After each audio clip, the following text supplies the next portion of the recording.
355 भी advisory role है संविधान में। 355 और 356 का जो रोल है यह संवैधानिक एक ताकत है जिसको बहुत जिम्मेदारी से इस्तेमाल किया जाता है। मैं समझता हूं जिसका ये क्षेत्र अधिकार है वही व्यक्ति इस पे टिप्पणी करे तो बेहतर रहेगा। एक सवाल है, आपने नाम तो खोल दिया लेकिन गैंगस्टर के बारे में नहीं बताया। आम आदमी पार्टी जो उसके बारे में बता रही थी कि लॉरेंस को धमकाता था, केजरीवाल ने भी कहा था। तो ये क्राइम पर दिल्ली की राजनीति अब करती आ रही है कि कौन क्राइम को ज्यादा है। गैंगस्टर का नाम जब आपको ऑडियो क्लिप्स भेज दिए गए हैं आप देखेंगे तो आपको मिल जाएगा। और बहुत जिम्मेदारी से जो तथ्य आपके में ऐसी है कि सारी सूचना का आदान प्रदान हो रहा है और नागरिकों को इंगित कौन कर रहा है? एक विधायक इंगित कर रहा है कि फलाना बिल्डर, फलाना व्यक्ति, इसको बुलाओ, इसको डराओ, इसको धमकाओ। जब उसकी जान पे बनाएगी तो फिरौती मिलेगी। जब फिरौती और वसूली होगी तो वो वसूली हवाला के जरिए ली जाएगी और उसके बाद उसको बांटा जाएगा। ये किसी विधायक का चरित्र नहीं हो सकता, लेकिन अगर विधायक अरविंद केजरीवाल कट्टर बेईमान गुंडा पार्टी का पापी आपका कन्वीनर है तो ऐसे विधायक का हो सकता है। और यह चिंताजनक है कि एक तरफ आप देखिए, हम सब जानते हैं कि दिल्ली की कानून व्यवस्था यह केंद्र सरकार के तत्वाधान में काम करती है और हमारी प्रतिबद्धता है कि हर नागरिक सुरक्षित रहे।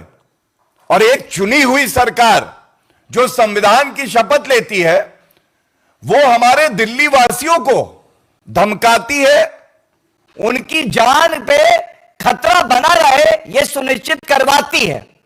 ये बहुत चिंताजनक है। और इसीलिए मैं ये जरूर पूछना चाहूंगा कि अरविंद केजरीवाल और दिल्ली की मुख्यमंत्री आतिशी मार्लेना का इस ऑडियो क्लिप के आने के बाद क्या है उनका पक्ष? क्या वो इस एमएलए को तुरंत पार्टी से निष्कासित करेंगे?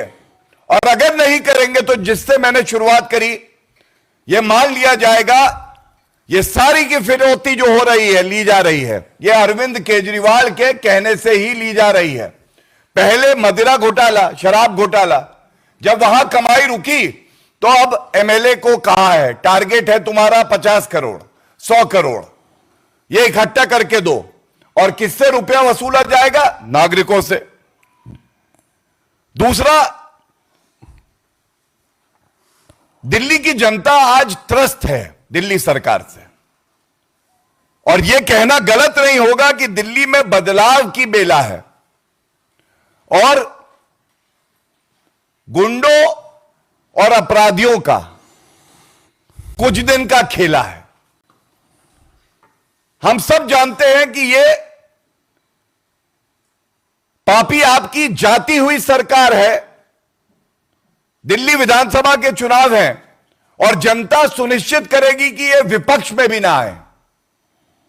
यह जनता सुनिश्चित करेगी। लेकिन जब तक आप सत्ता में हैं, क्या जनता यह डिजर्व करती है कि इस तरह के फिरौतीबाज, वसूली वाले विधायक पापी आप देगी और उन पे कोई अंकुश नहीं लगाया जाएगा? यह स्पष्ट करना चाहिए। और इसके साथ यह कहना भी गलत नहीं होगा that Delhi deserves better. Delhi deserves better and I must read a list.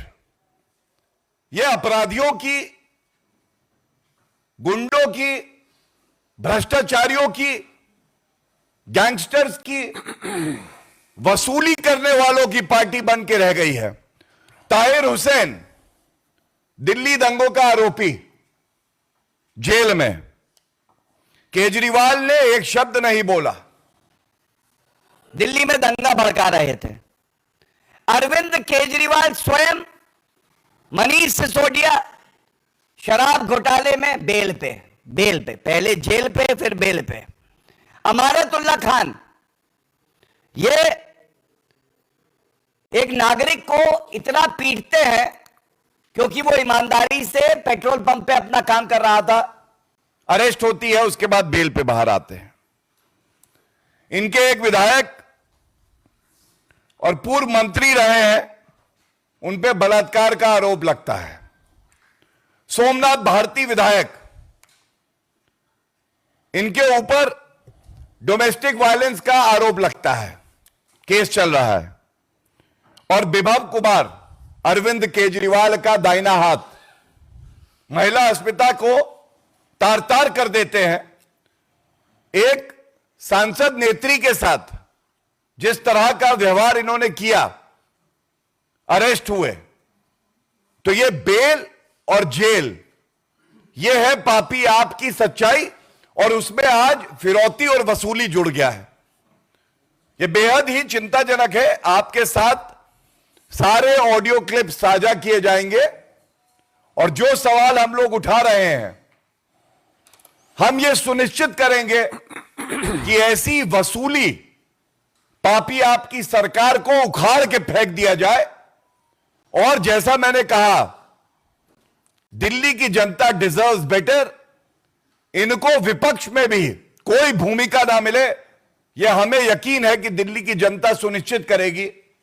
और इस लड़ाई को हम तब तक लड़ते रहेंगे जब तक ये वसूलीबाज, ये फिरौती मांगने वाला, इसको अगर माफिया और गैंगस्टर कहा जाए तो गलत नहीं होगा, इसको पार्टी से निष्कासित ना किया जाए, और कानूनी कार्रवाई जो होगी वो इसके खिलाफ हो।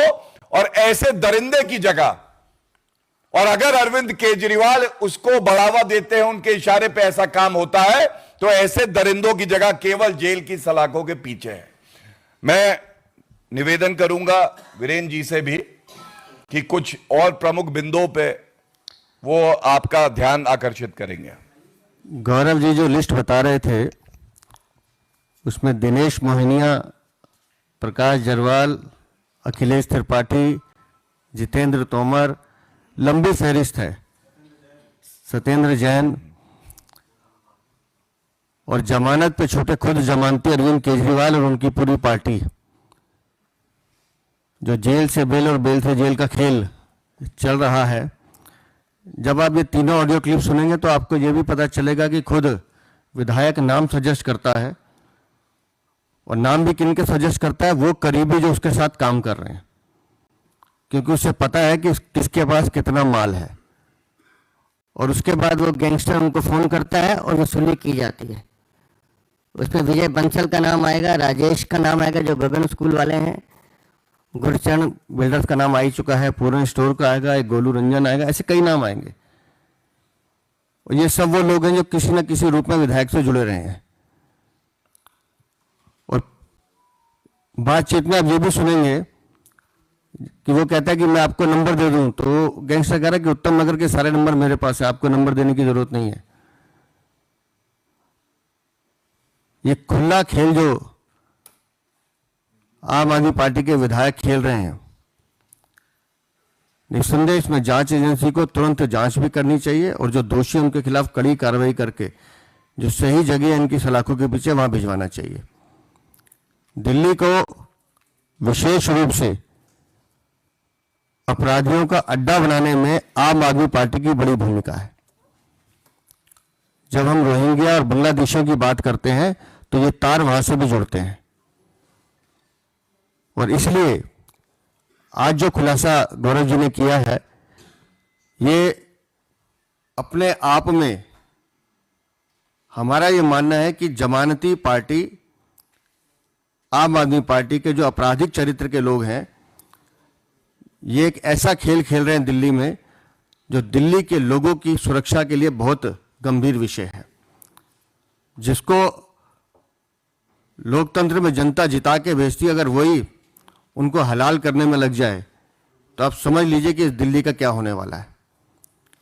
तो इस वार्ता के माध्यम से तो हम निवेदन करेंगे जांच एजेंसी से भी कि जो साक्ष्य आज यहाँ दिए जा रहे हैं उस पर तुरंत कार्रवाई करते हुए ऐसे आपराधिक छवि वाले विधायकों के खिलाफ तुरंत कार्रवाई हो। कोई प्रश्न हो अगर पहले इस विषय पे? मेरा एक सवाल है गौरव जी, मैं कृष्णमोहन शर्मा हूँ भारत एक्सप्रेस से।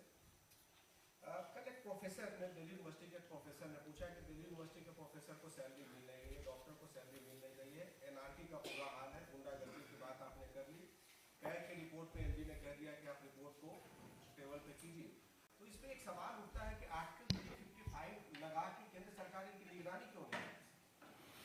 देखिए, आपका सवाल बहुत अच्छा है, लेकिन हम सबसे पहले तो संविधान के प्रति जो है पूरी तरह से प्रतिबद्ध हैं। दूसरी बात, आप जानते हैं कि चुनाव की बेला है, कुछ महीने की बात बची है और जनता जनार्दन होती है। जनता जब इंसाफ करती है तो ऐसी चोट लगती है अपराधी को, वसूली वाले को, कि वो हमेशा याद रखता है। और इसीलिए प्रेस वार्ता का मुख्य उद्देश्य यह है कि इनकी जो काला चरित्र है और जो वसूली चरित्र है ये आपके समक्ष रखें। और ये गलत नहीं होगा कहना कि आज पापी आपकी सरकार मुख्यमंत्री आतिशी मार लेना नहीं चला रही है। ये कोई चला रहा है तो गैंगस्टर, क्रिमिनल्स, फिरौतीबाज, और ये चिंता का विषय है। और अगर अरविंद केजरीवाल अगले 24 घंटे में इस पे कोई टिप्पणी नहीं करते तो यह स्पष्ट हो जाएगा कि अरविंद केजरीवाल इसी तरह की जो क्रिमिनल एक्ट्स हैं उसमें लिप्त है और उनके कहने पे ही यह किया जा रहा है। और जब आप बात करते हैं प्रेसिडेंट रूल की, तो मैं इतना जरूर कह दूंगा, किसी भी पार्टी का जो प्रवक्ता होता है, प्रदेश अध्यक्ष जी बैठे हैं यहां पे, 355 भी एडवाइजरी रोल है संविधान में। 355 और 356 का जो रोल है यह संवैधानिक एक ताकत है जिसको बहुत जिम्मेदारी से इस्तेमाल किया जाता है। मैं समझता हूं जिसका ये क्षेत्र अधिकार है वही व्यक्ति इस पे टिप्पणी करे तो बेहतर रहेगा। एक सवाल है, आपने नाम तो खोज लेकिन गैंगस्टर के बारे में नहीं बताया। और आम आदमी पार्टी वगैरह जो उसके बारे में बता रही थी कि लॉरेंस को धमकाता, कल केजरीवाल ने भी कहा था। तो ये क्राइम पर दिल्ली की राजनीति अब कैसे आ रही है कि कौन क्राइम को ज्यादा है? गैंगस्टर का नाम जब आपको ऑडियो क्लिप्स भेज दिए गए हैं, आप देखेंगे तो आपको मिल जाएगा। और बहुत जिम्मेदारी से जो तथ्य आपके समक्ष रखे हैं वो इसलिए ही रखे हैं कि जो चौथा स्तंभ है मीडिया, ये जानकारी ले कि किस तरह के खतरनाक गैंगस्टर के साथ दिल्ली की सरकार व्यवहार रखती है, रिश्ता रखती है, घनिष्ठता रखती है और नागरिकों को धमका रही है। मेरा इसमें एक चीज और जोड़ देता हूं। पिछली बार एक जिसका जिक्र गौरव जी ने किया था कि एक वीडियो ऑडियो लीक हुआ था, आप उस घटनाक्रम को भी जोड़ लीजिएगा। जैसे ही वो ऑडियो लीक होता है, नरेश बालियान अगले 20-22 दिन के लिए ऑस्ट्रेलिया चला जाता है, दिल्ली छोड़ के गायब हो जाता है। तो ये भी देखना पड़ेगा जांच एजेंसियों को कि आज के बाद कहीं वो फरार तो नहीं होने वाला।